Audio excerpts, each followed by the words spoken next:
This is an Algebra 2 video for homework help with lessons 32 and 33. So first, let's start on page 149, lesson 32, problem 2. Johnny found that the large ones totaled 30 more than 3 times the number of the small ones. The ratio of the small to the large, small to large, was 1 to 6. How many large, how many small? All right. So I'm just going to cross multiply. So 1L equals 6S. So for L, I'm going to substitute in 6S. And we'll solve for the large first. The small first. So we have 6S equals 3S plus 30. We'll subtract the 3S from both sides.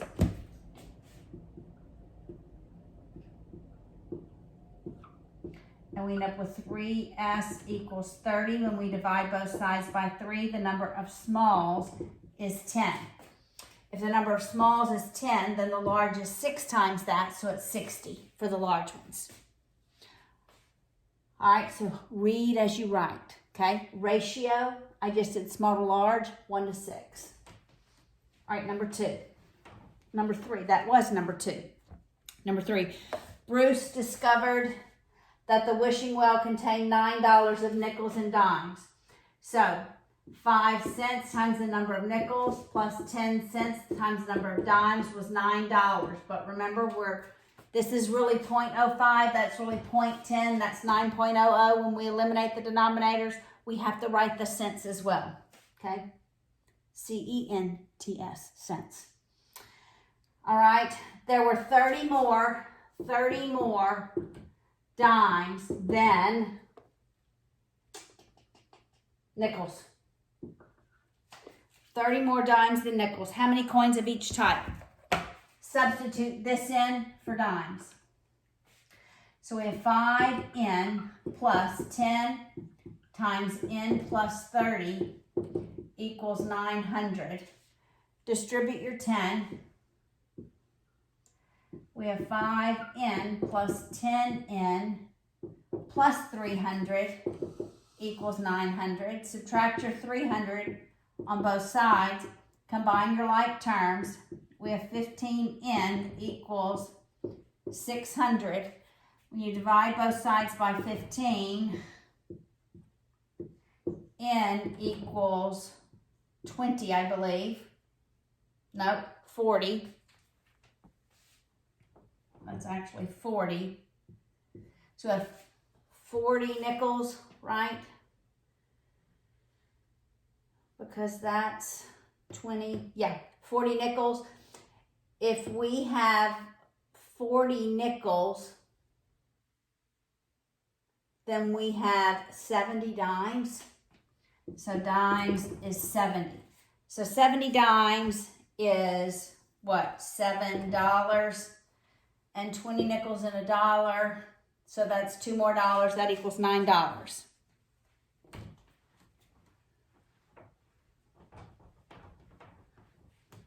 All right, number 4. Sarah knew that 40% of the mixture was calcium.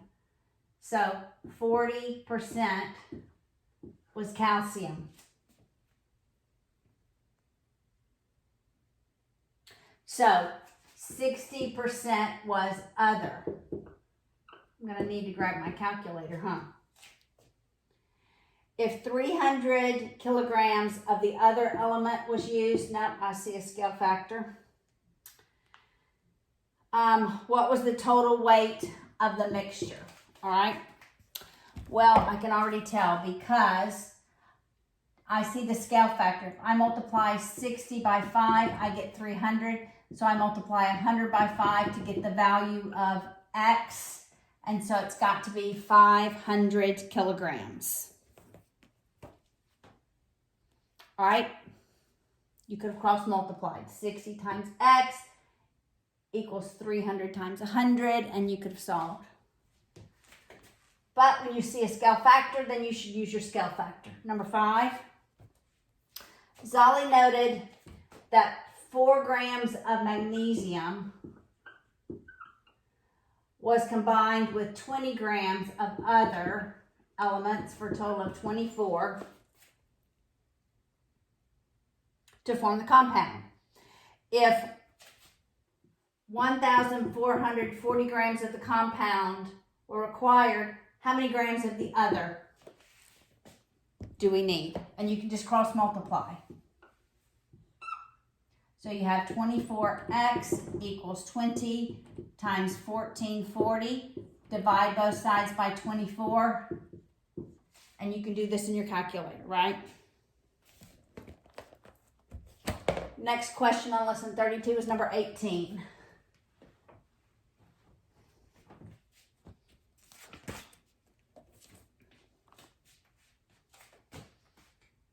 X over x plus 3 minus 2x minus 2 over x squared plus 5x plus 6. The first thing I'm going to do is factor this denominator.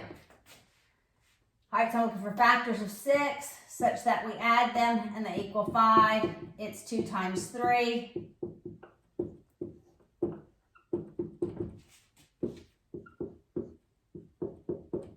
So I just need to take this first term to get a common denominator. I just want x plus 2 times x plus 3. I just need to multiply this first term by x plus 2 over x plus 2 to have a common denominator.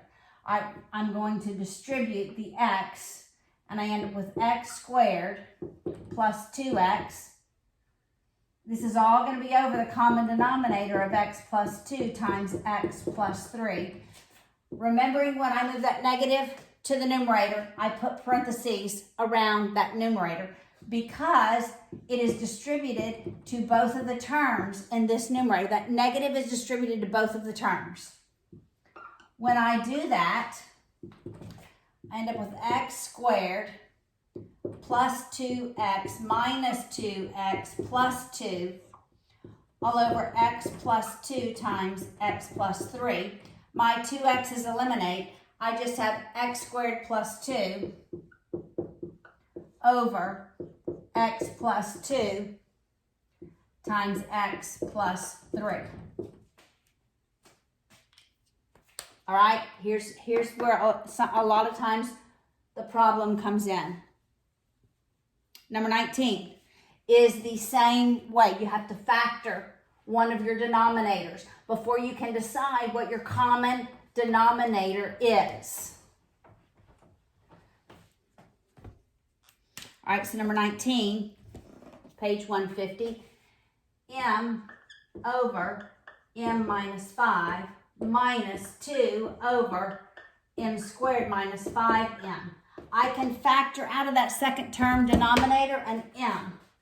So I have m times m minus 5 in that denominator. And now my common denominator is going to be m. I have 3 terms, but 2 are like. m minus 5, I can just put a parentheses around that and it's like. I just need to multiply this first term by m over m to have a common denominator. M times m is m squared. That negative sign goes to the numerator, minus 2 all over m times m minus 5. Nothing can be canceled because m squared and 2 are subtracted. You can only simplify terms that are multiplied. You cannot simplify in terms of canceling out terms that are not multiplied. All right, number 24. Now we have an equal sign. This was an expression. The only thing we could do was multiply by what was effectively 1. Now in number 24, we have an equal sign. Equal sign means I am eliminating the denominator. Okay? So number 24, we have x plus 2 over 5 minus 3x minus 3 over 2 equals 4. I look at what my common denominator would be, and it would be 10. I'm going to multiply every term by 10. But before I multiply I, and you know what the next word's going to be. Before I multiply, I simplify. 5 goes into 5 1, into 10 twice. I'm distributing 2 to both of those terms. Here's a minus sign. Let's not forget the minus sign to distribute it. 2 goes into 2, 1, into 10, 5. So literally I'm going to distribute a negative 5 to each of those terms. All right, so let's distribute. We have 2x plus 4. That's negative 5 times 3x squared minus 3x minus 15x. Negative 5 times negative 3 is positive 15 equals 40. This is 19, the 4 plus the 15, so we'll subtract 19 on both sides. Combine our like terms, 2x minus 15x, that's negative 13x, equals, and that is 21. Divide by negative 13, that's your answer. X is negative 21/13 for 24. Number 26. Solve by graphing and get an exact solution.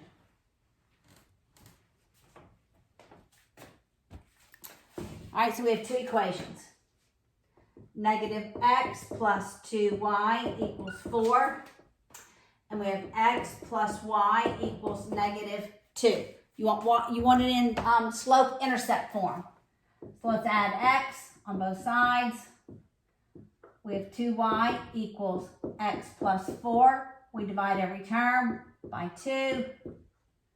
We have y equals 1/2 x plus 2. Here we're just subtracting x on both sides. So we have y equals negative x minus 2. Y-intercept positive 2, slope 1/2. Y-intercept negative 2, slope negative 1. So we will graph it, starting with our y-intercepts. 2, we're going to rise 1 as we run 2. Rise 1 as we run 2. Rise 1 as we run 2. Engaging our minds, knowing that this is a positive slope, so from left to right, it should rise. This one should fall. It intercepts the y-axis at negative 2. It falls 1 as it runs 1. Falls 1 as it runs 1. Falls 1 as it runs 1. And so we graph that line.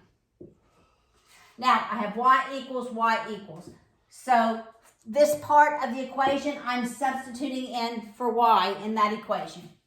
And I have 1/2 x plus 2 equals negative x minus 2. I have an equal sign and a fraction. 100% of the time, you're eliminating the denominator. I'm going to multiply every term by 2. Every term. Every term. This just becomes x, that's 4. Negative 2x minus 4. I'm going to add my 2x to both sides. And I'll subtract 4. So we have 3x equals negative 8. X equals negative 8/3. I have x, I need to solve for y. You can do that by substituting this in to either one of these equations. You could go into that equation. All right, that's 26. Let's go to 27.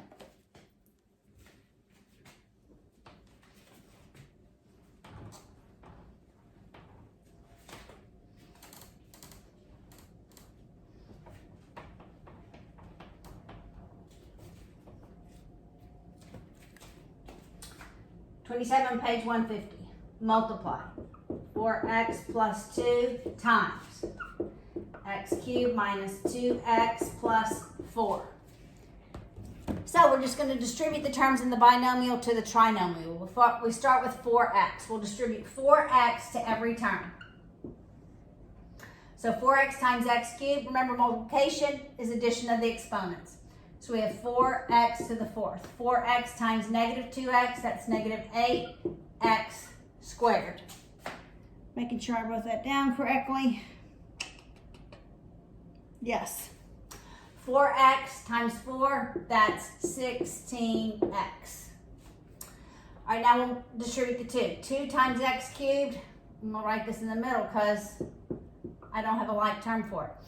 2x cubed. 2 times negative 2x, that's negative 4x. That's 8. So we have 4x to the fourth plus 2x cubed minus 8x squared. Oh wait, we do have like terms here. 16x minus 4x. That is plus 12x plus 8. These are like terms. All right, that is lesson 32.